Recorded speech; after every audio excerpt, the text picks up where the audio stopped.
Cuando viajamos por carretera, en ocasiones nos sucede que vemos a lo lejos que el asfalto está mojado. Y entonces, desde luego, pensamos seguramente que por acá llovió no hace mucho. Y entonces, cuando nos acercamos, vemos que no era cierto, que hemos sido engañados y que pues estamos nosotros viendo algo que no era real. Estos espejismos no solamente suceden cuando viajamos en carretera, es decir, hay otros escenarios. También sucede en paisajes que tienen nieve, también en lugares desérticos. Y en este último caso, pues las personas llegan a correr peligro. ¿Por qué? Porque al ver esa agua, si están extraviados, ellos inmediatamente van a ir allí a saciar su sed. Pero miremos qué es un espejismo, rápidamente una definición. Es la ilusión óptica debida a la reflexión total de la luz al atravesar capas de aire caliente de diferente densidad, lo cual provoca la percepción de la imagen invertida de objetos lejanos, como si se tratase del reflejo en el agua. Estos son los espejismos. Y volviendo a nuestra historia de las personas que pueden ir extraviadas en el desierto, seguramente luego de llevar tiempo caminando con tanto calor están deshidratados. Y al llegar al lugar donde creen que está el agua, no encuentran nada.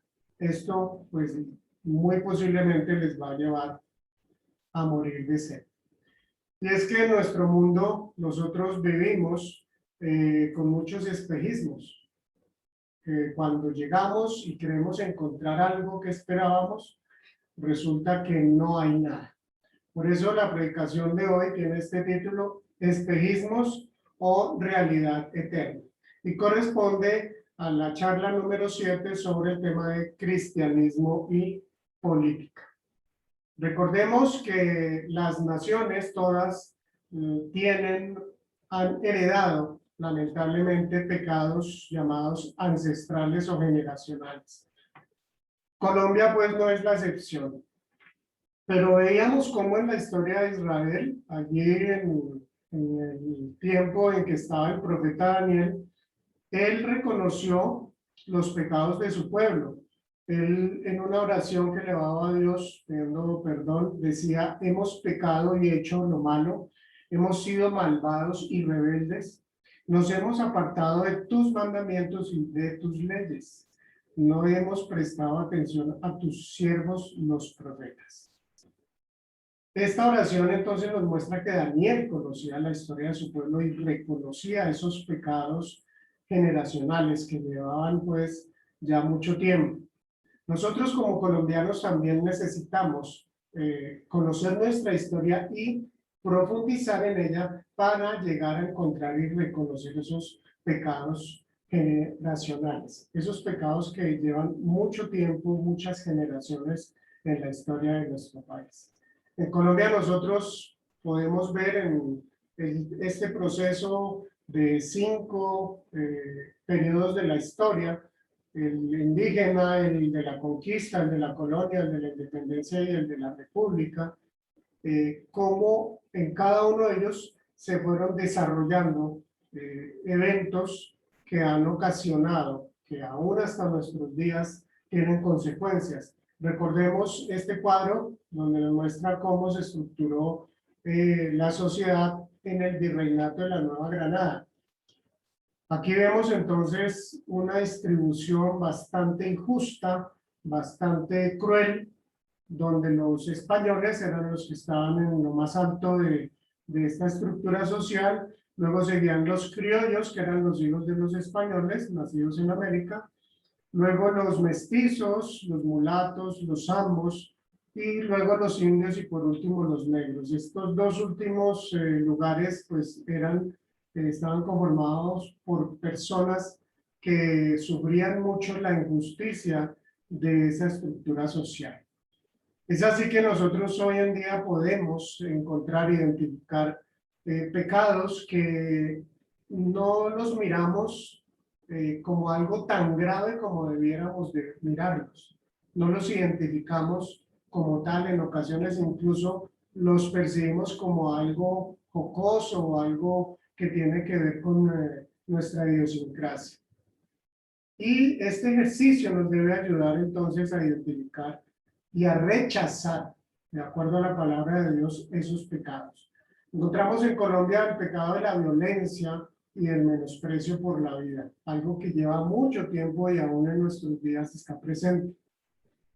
También encontramos la deshonestidad y la corrupción, encontramos el egoísmo y la desconfianza, el materialismo y la ambición, que se reflejan en una gran desigualdad social, el individualismo y la viveza o malicia indígena, que no es más que un engaño, una trampa, el clasismo, el racismo. No entonces en vano Colombia ocupa el primer lugar en Latinoamérica como el país más desigual y a nivel mundial el 7º lugar. Esto pues entonces nos ayudará a ser conscientes como cristianos y de la misma manera nosotros responder de una manera consecuente y consciente de lo que está necesitando nuestra nación, nuestro país. Vimos entonces también cómo gracias a Dios existe el Evangelio que transforma y sana. Ese es el mensaje de salvación del Evangelio, las buenas nuevas. Y leímos un texto en Efesios capítulo 4 del 17 al 24. Y recordábamos que allí el apóstol Pablo, desde luego guiado por Dios, nos habla a los creyentes que no debemos vivir ya como los que no conocen a Dios. Estas personas que finalmente son personas como nosotros, lo fuimos antes de recibir a Cristo, de creer en el Evangelio, en el mensaje de salvación. Estas personas viven irremediablemente confundidos. Dice que tienen la mente llena de oscuridad. Así que nos insta, nos llama la atención para que nosotros conozcamos realmente a Jesús, lo escuchemos, lo sigamos y sigamos desde luego sus enseñanzas. Que renunciemos al pasado, es decir, dejemos esa vieja naturaleza. Y ese renunciar implica un arrepentimiento, es decir, un cambio de dirección.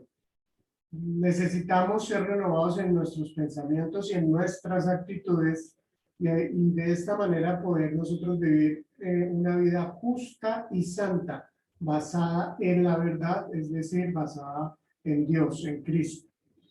Entonces vamos a recordar este tema central que es la política, pero siempre teniendo presente que somos ciudadanos del reino de los cielos.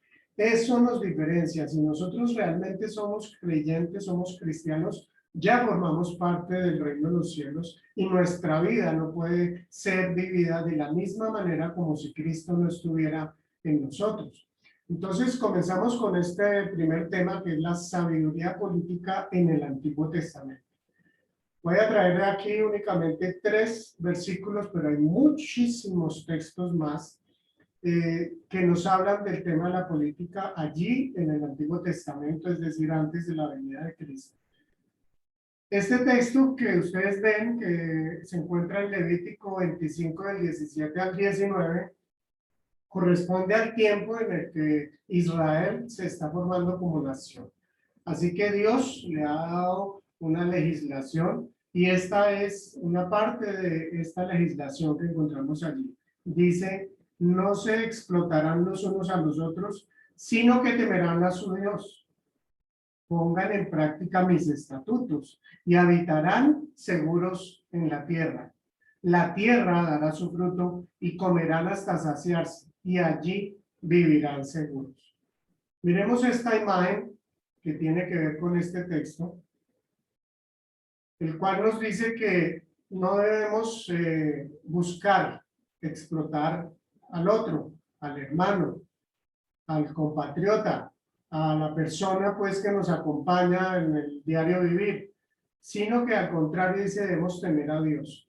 Esto que nos dice que este temor a Dios es fundamental. ¿Por qué? Porque ese amor y ese respeto a Dios pues ayuda a que finalmente esta sociedad pueda progresar y donde pueda haber total seguridad, donde pueda haber un desarrollo. ¿Por qué? Porque ese amor sincero a Dios nos ayuda a valorar la vida de los demás, ¿Por qué? Porque entendemos que toda vida humana es una vida creada por Dios a imagen y semejanza de Él y por lo tanto es sagrada. Entonces yo no me puedo dar esas libertades de atropellar y de vivir de cualquier manera abusando de otros. El amor profundo a los demás, que proviene de Dios, ese amor profundo me permite también perdonar las faltas de otros. Y esto mismo me lleva a la restauración de las relaciones humanas. Y esto si sucede en toda una sociedad, imagínense, la restauración es en todos los sentidos, lo cual permite entonces el respeto y ese progreso anhelado, ese deseo de estabilidad social que todos buscamos. Miremos otro texto bíblico que va de la mano con el tercero. Dice así: con justicia el rey da estabilidad al país. Cuando lo abruma con tributos, lo destruye. Proverbios 29:4. Y va de la mano con el siguiente que se encuentra en Isaías 32:17. Y dice así: el producto de la justicia será la paz. Tranquilidad y seguridad perpetuas serán su fruto. ¿Qué nos quiere decir estos dos textos? Pues recordemos, de acuerdo al primero, cuando dice que con justicia el rey da estabilidad al país, y en forma opuesta dice que cuando la abruma con tributos lo destruye. La división de Israel, precisamente el pueblo de la nación de Israel, se debió a esto. Cuando muere Salomón y queda su hijo como rey, como gobernante, su hijo Roboam, él empieza a aumentar los impuestos. Y esto entonces lo hace de una manera totalmente opuesta a los consejos que la gente, los más ancianos, le daban a él.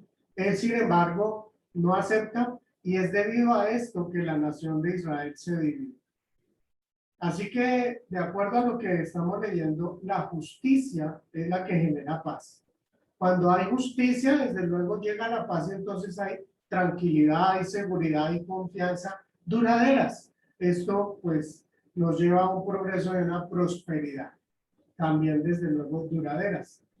Pero en el sentido opuesto, en el sentido contrario, la injusticia que trae, podemos desde luego deducir rápidamente que trae violencia, inestabilidad, inseguridad, angustia también duraderas. Trae una pobreza, trae hambre, trae tristeza, trae amargura también duraderas. Entonces, aquí encontramos simplemente unos textos que tienen que ver con el tema que estamos tratando, la política. Y ya que estamos hablando del tema de la política, somos conscientes que somos ciudadanos del reino de los cielos, pues vamos a profundizar un poquitito en ese mensaje de la predicación del reino de los cielos que inicia desde luego con Jesucristo. Vamos entonces a mirar ese trasfondo de la primera venida del rey. El trasfondo de la primera venida, ¿por qué? Porque esperamos la segunda venida. Este primer texto entonces se encuentra en Mateo 2, Mateo 2, versículos 1 al 3, y trata del nacimiento de Jesús. Dice: después de que Jesús nació en Belén de Judea, en tiempos del rey Herodes, llegaron a Jerusalén unos sabios procedentes de Oriente. ¿Dónde está el que ha nacido rey de los judíos?, preguntaron. Vimos levantarse su estrella y hemos venido a adorarlo. Cuando lo oyó el rey Herodes, se turbó y toda Jerusalén con él. Cuando nosotros leemos este texto, generalmente lo leemos pues con la perspectiva navideña. Ya nos imaginamos pues la época de los regalos y todo esto, esta celebración. Pero al hacer esa lectura, generalmente se nos escapa ese trasfondo político que tiene este texto. ¿Por qué? Porque nos está hablando del rey Herodes, un rey que era violento, un gobernante, un político, pues, de que estaba dirigiendo la nación de Israel en ese momento. Si bien él no era judío, él era idumeo, pero había sido puesto por el Imperio Romano, impuesto más exactamente, sobre la nación de Israel, y este hombre estaba al servicio del Imperio Romano. ¿Qué sucede entonces cuando este rey se entera de la presencia de otro rey? Pues miremos lo que sucede allí en el verso 16. Cuando Herodes se dio cuenta de que los sabios se habían burlado de él, se enfureció y mandó matar a todos los niños menores de 2 años en Belén y en sus alrededores. ¿Qué quiere decir entonces esto? Él vio que su estabilidad política estaba en peligro. A él no le importó que se tratara del Mesías prometido por Dios. Él conocía esas profecías. De hecho, llamó a los sacerdotes y les pidió que averiguaran de acuerdo a las profecías qué era lo que decía que el lugar donde iba a nacer. Y entonces encontramos en él un trasfondo muy humano, es decir, la ambición. Un trasfondo de los seres humanos que somos seres caídos, que somos seres que no buscamos por naturaleza lo bueno, sino lo malo. Por lo tanto, fácilmente se llega a extremos y aquí lo vemos. Él manda matar a los niños de Belén, a todos los niños de Belén y los que habitaban en los alrededores. Una masacre total, un asesinato terrible, realmente espantoso, donde uno dice, ¿qué le pasó a este hombre? Pero podemos desde luego ver, él no era un hombre que amara a Dios, que temiera a Dios, que buscara su voluntad. Así que en esta primera parte del trasfondo podemos encontrar esa situación política, una situación política muy difícil en la que nace Jesús. De hecho, entonces María y José deben de huir, salir del país y dirigirse a Egipto. Bueno, otro aspecto importante del trasfondo de esta primera venida del rey es con Juan el Bautista. Miremos entonces cómo comienza Juan el Bautista su ministerio. Dice así: se presentó Juan el Bautista predicando en el desierto. Decía: arrepiéntanse, porque el reino de los cielos está cerca. Esto lo encontramos en Mateo 3, versos 1 y 2. Y es sorprendente, llama la atención, que Juan el Bautista inicia este ministerio de él de una manera idéntica, con una frase idéntica a la que Jesús también decía iniciando su ministerio. En Mateo 4:17, fíjense cómo dice respecto a Jesús. Dice: desde entonces comenzó Jesús a predicar: arrepiéntanse, porque el reino de los cielos está cerca. Es exactamente la misma frase. Y llama la atención entonces que, ¿cuál es la primera palabra en esta frase? Arrepiéntanse. Arrepiéntanse es entonces la clave para ingresar a ese reino de Dios que se ha acercado, ese reino de los cielos que se ha acercado. Esa es la condición, el arrepentimiento o metanoia en griego, que significa un cambio de dirección. Vamos en esta dirección, pero vamos en una dirección equivocada, como todo ser humano que va separado de Dios, que es un ser caído, que busca por naturaleza obrar sin mucha dificultad la voluntad opuesta a Dios. Entonces, esa metanoia o ese arrepentimiento o cambio de dirección implica volver a Dios. Eso es lo que implica ese arrepentimiento. Es entonces una invitación a cambiar radicalmente la orientación de la vida, pero es más que un cambio de mentalidad.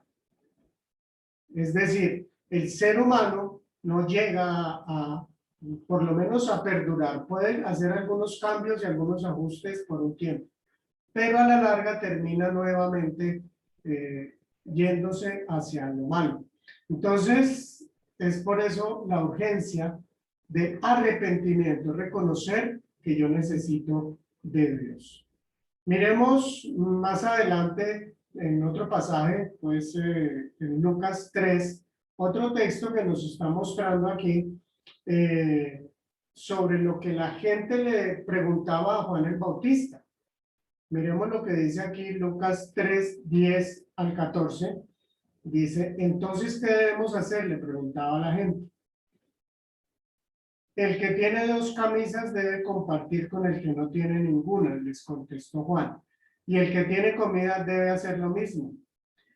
Unos recaudadores de impuestos le preguntaron pues lo mismo. Entonces Juan le responde, no cobren más de lo debido.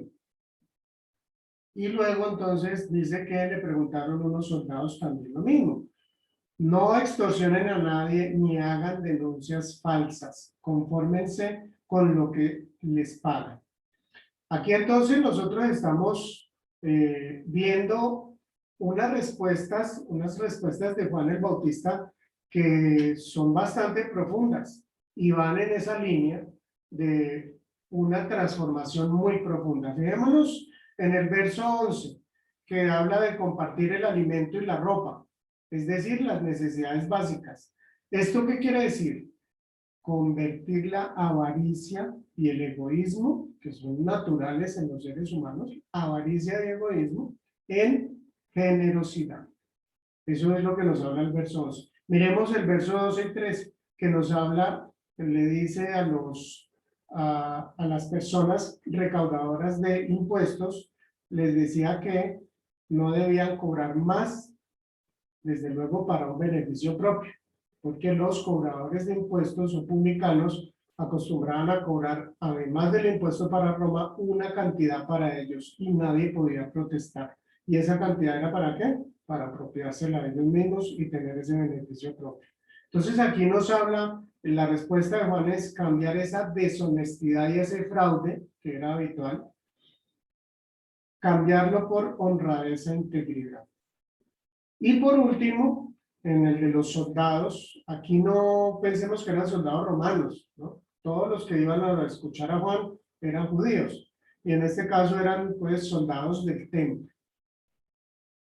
Dice entonces Juan que ellos deben de cambiar esa corrupción, que es la extorsión y la difamación, ¿cierto? Porque dice ahí que no extorsionen a nadie ni hagan denuncias falsas. Entonces está hablando de esa corrupción, de esa extorsión y difamación, cambiarla, ¿por qué? Por respeto y justicia para el semejante.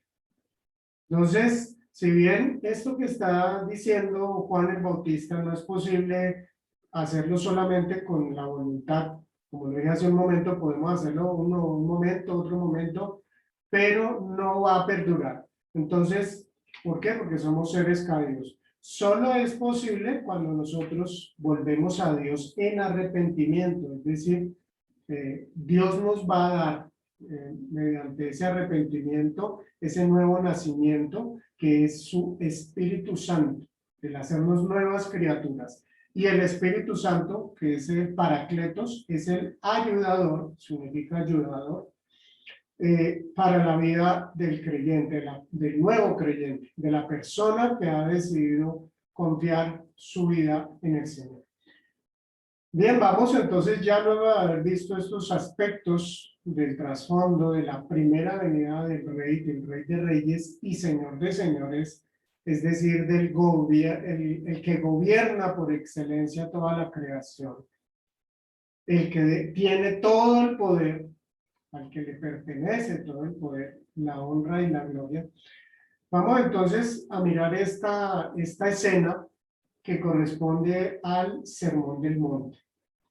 Ya como lo hemos dicho, el Sermón del Monte tiene que ver pues con los estatutos del reino. Y el Sermón del Monte es el inicio del ministerio de Jesús, tal como aparece en el Evangelio de Mateo. Miremos entonces cómo comienza allí en el capítulo 5 ese desarrollo más bien del ministerio de Jesús. Dice así, capítulo 5 de Mateo. Y tiene que ver con el carácter del cristiano. Cuando vio las multitudes, subió a la ladera de una montaña y se sentó. Sus discípulos se le acercaron y tomando él la palabra comenzó a enseñarles diciendo. ¿Qué nos dice entonces estos dos primeros versículos? Que había multitudes ya que le estaban siguiendo. ¿Por qué? Porque él hacía sanidades y la gente lo seguía. Él también predicaba con autoridad. La gente entonces estaba muy entusiasmada. Pero fijémonos que hay un grupo aquí diferente, al cual se hace referencia terminando el verso 1. ¿Quiénes eran los discípulos? ¿Qué hicieron los discípulos? Se acercaron, es decir, nos podemos imaginar las personas que están en primera línea allí, más cerca a Jesús, son los discípulos. Y dice que tomando él la palabra, entonces, comenzó a enseñarles diciendo. Él entonces, cuando dice que se sienta, es una actitud de un maestro. En esa época era eso lo habitual. Y es como decir, bueno, silencio, que ya va a comenzar la enseñanza. Y entonces, este sermón, que podemos entender, va dirigido a los discípulos. Ese ser discípulo implica alguien que sigue, en este caso, pues discípulos de Jesús, que seguían a Jesús. Y como ya lo vimos, requería para ser discípulo ser primero arrepentirse, ser un seguidor, pero primero con el arrepentimiento, porque era lo que Jesús decía. Arrepiéntanse porque el reino de los cielos se ha acercado. Es decir, volver a Dios. Entonces, ese seguir a Cristo implica muchas cosas, ser discípulo, y tengámoslo presente todos los que estamos siguiendo a Jesús. Muy importante porque es algo que se repite en diferentes partes del Nuevo Testamento y solamente traje aquí algunos textos, donde dice en 1 Juan 2:6, el que afirma que permanece en él debe vivir como él vivió. ¿Qué quiere decir? Pues nosotros reflejamos esa imagen de Cristo. También en Colosenses 2:18 dice, todos nosotros reflejamos como en un espejo la gloria del Señor. En Efesios 4:13 dice, este proceso, aquí estoy leyendo la versión Nueva Traducción Viviente, ese proceso continuará hasta que lleguemos a la plena y completa medida de Cristo. Entonces, en este caminar como ser cristianos, en esta vida del creyente, estamos llamados a eso, a reflejar lo que el Señor también vivió y enseñó, a reflejar a Cristo. Ese sermón, como lo empezamos entonces aquí a ver, a estudiar, pues tiene que ver con esos estatutos del reino al cual ya pertenecemos, pero además tener presente que por pertenecer al reino de los cielos ya no somos de este mundo, ya no pertenecemos a este mundo. Esta primera parte del testimonio, del mensaje de Jesús a sus discípulos, es bastante conocido y corresponde a lo que llamamos las bienaventuranzas. Lamentablemente no es muy bien entendido, pero vamos a mirar rápidamente algunos detalles sobre este sermón del monte.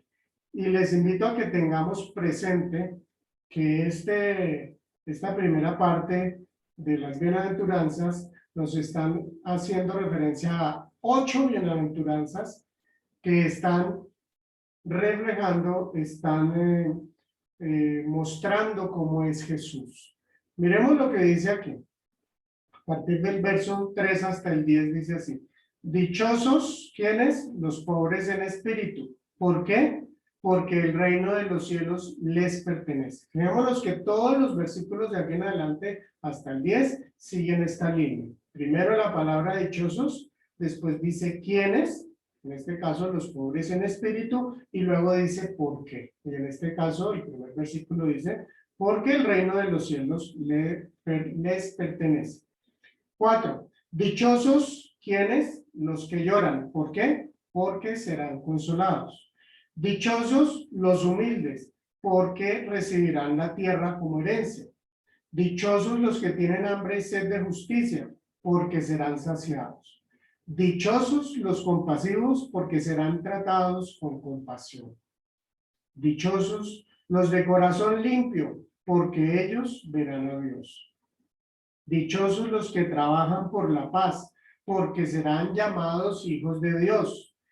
Dichosos los perseguidos por causa de la justicia, porque el reino de los cielos les pertenece. Entonces aquí encontramos ya esa estructura que es bien llamativa con estas 8 bienaventuranzas. Esta es la primera palabra que aparece, bienaventurado, que en esta versión, en la nueva versión internacional, es traducido por dichosos. Entonces, por eso se conoce como las bienaventuranzas. Y fijémonos que está describiendo a Cristo. Fijémonos aquí que está hablando de una persona sufriente, de una persona que es humilde. Sufriente, ¿por qué? Porque dice los que lloran. Jesús lloraba, lloró. Recordemos que él lloró por Jerusalén, que él lloró cuando murió su amigo Lázaro.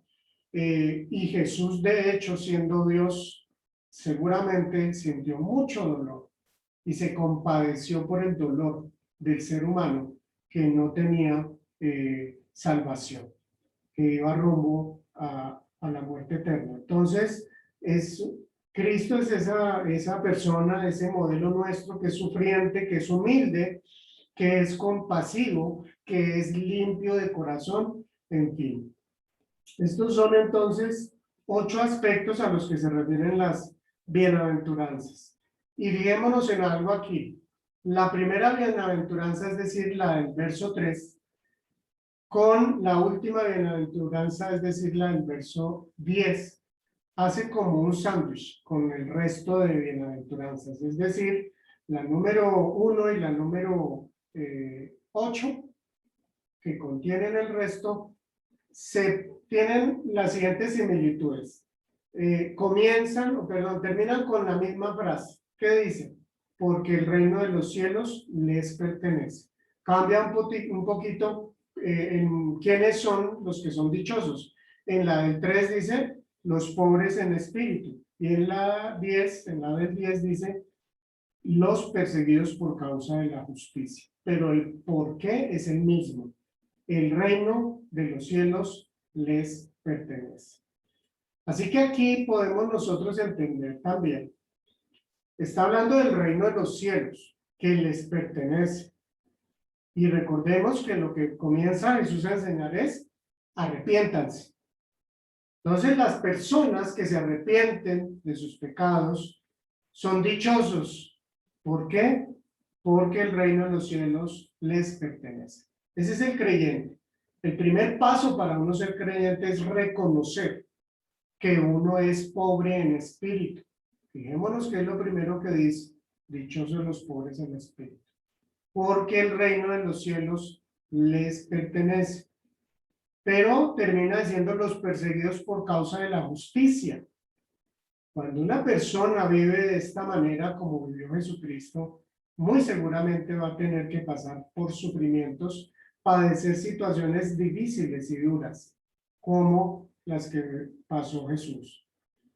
Fijémonos también que hay una diferencia en este caso. La primera bienaventuranza y la última son las únicas dos que están, la consecuencia o el resultado aparece en presente. Dice, ¿por qué? Porque el reino de los cielos les pertenece, no dice les pertenecerá, dice les pertenece. En cambio, miremos el resto de las bienaventuranzas. En el 4 dice, ¿por qué? Porque serán consolados. En el 5, ¿por qué?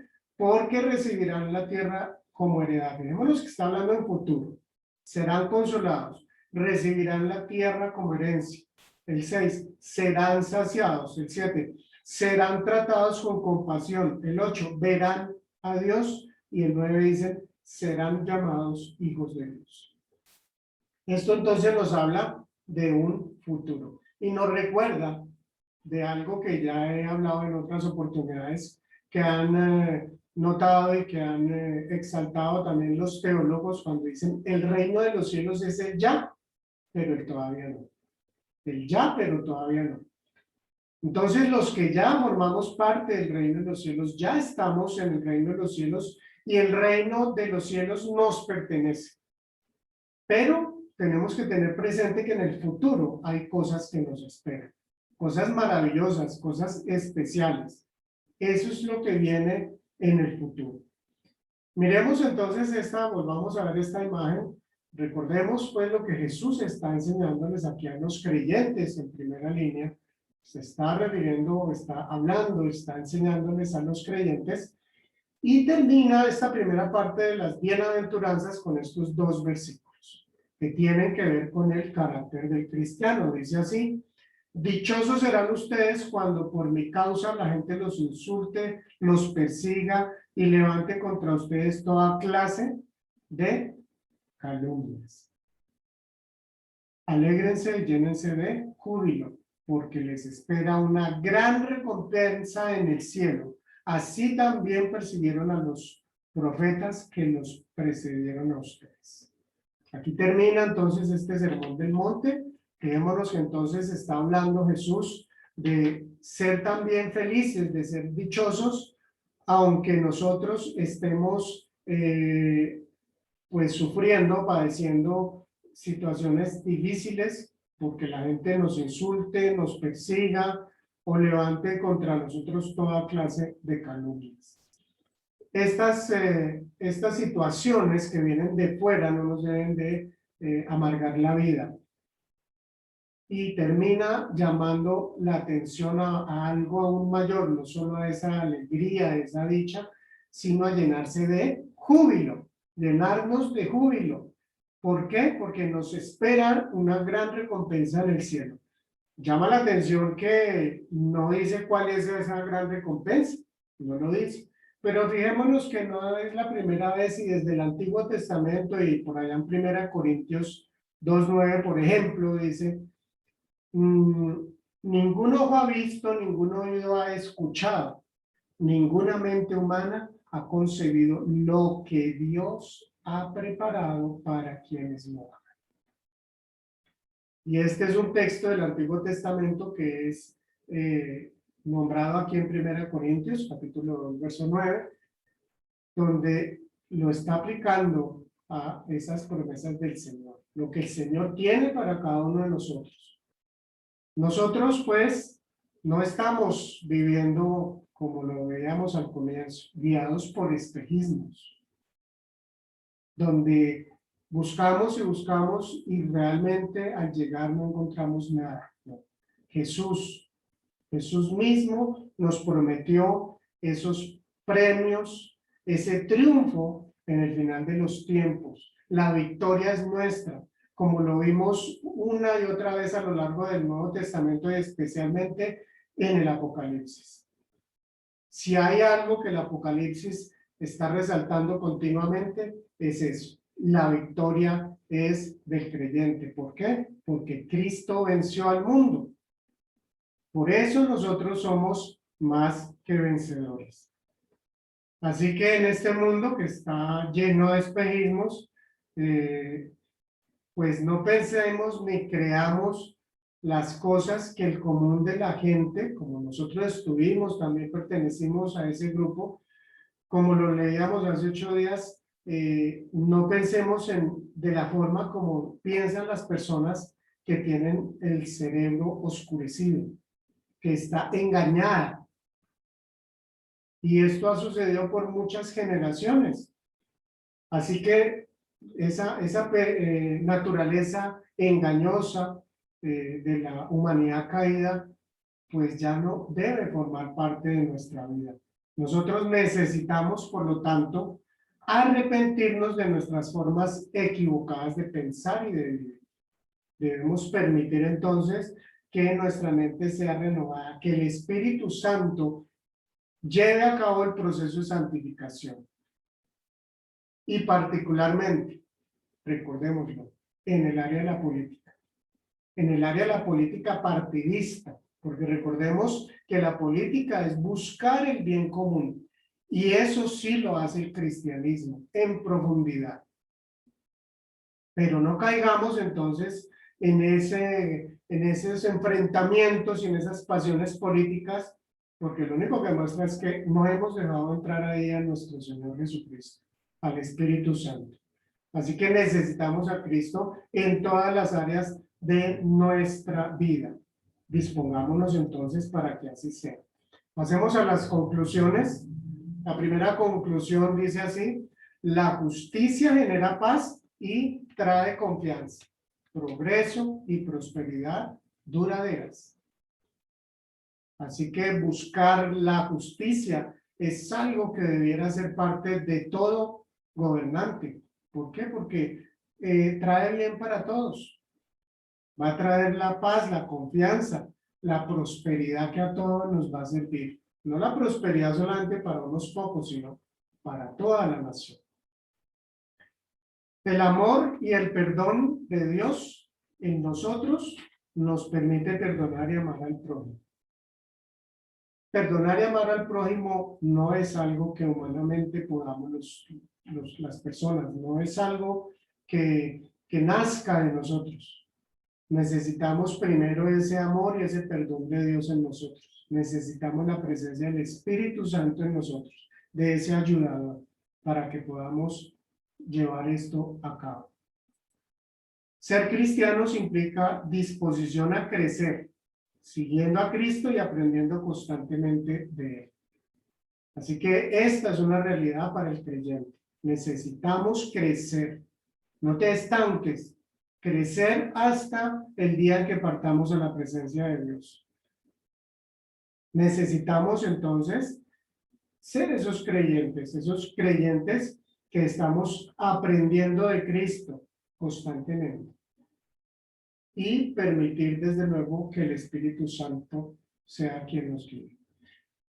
El creyente, por la obra del Espíritu Santo, cada día es transformado para reflejar a otros la vida de Cristo. Hay un propósito, no es individual solamente. Yo crezco para ser cada vez más como Cristo y ahí termina, no. Hay un propósito, así como Jesús nos dice, son ustedes la luz del mundo. Debemos de brillar, debemos de permitir que esa luz llegue a otros, que sea reflejada la imagen de Cristo para los que necesitan el Evangelio, es decir, todos los que no creen aún en Cristo.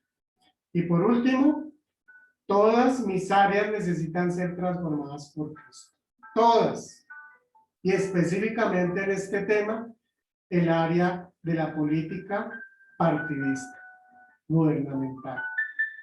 No permitamos caer en esas pasiones. No permitamos caer en esos enfrentamientos. Si somos ciudadanos del reino de los cielos, nosotros estamos llamados a brillar. El Señor te bendiga.